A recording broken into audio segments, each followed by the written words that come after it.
Welcome in, welcome in. Today we're looking at the Keygeek PA Linear Switch. This guy is special. This guy is triple nylon.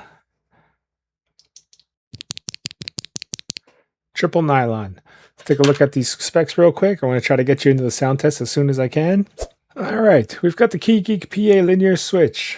This guy is special. This guy is triple nylon, PA for polyamide, but you've seen it before, PA 66, etc. Why full nylon? The answer is to make it stand out among existing clacky switches, different from LY or POM. Okay, whatever. Let's see. Stem materials PA 66. Top housing is modified PA 66. Bottom housing is N5. It's nylon with 50% fiberglass. 48 grams. Operating force bottoms out of 54. 3.4 total travel. This switch is the first Keygeek switch I actually like. I've been typing on it for 24 hours. I have not heard any ticking yet. So I'm going to do is give you a full sound test on the Core Plus, Neo65 Core Plus with the brass bottom. Then for fun, I'm going to throw in the Sunset Gleam that we've been listening to for the last few days as a reference point, just to give you an idea where this sits on the chart.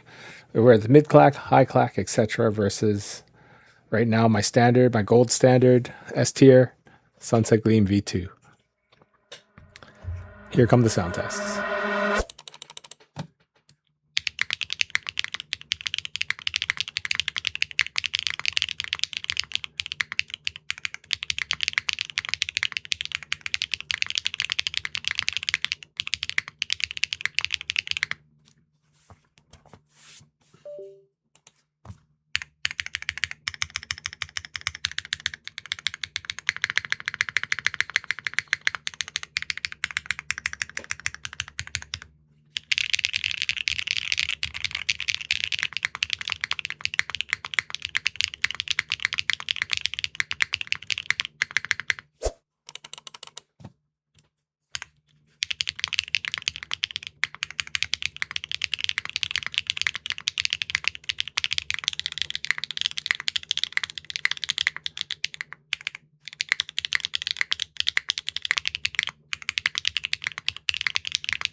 Welcome back, welcome back.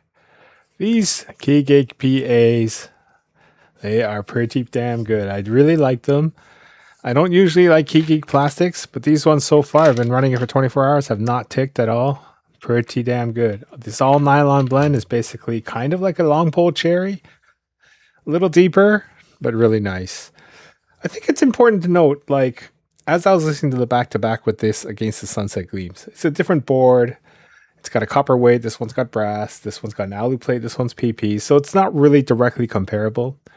But I didn't want to rebuild it and whatnot. So just as a comparison point only, like Keygeek versus HMX Sunset Gleams V2. These are way higher, but not thin. Go back to the back and play. These sound great in a vacuum. Like if you just had the first sound test only, they sound phenomenal. They're really, really nice.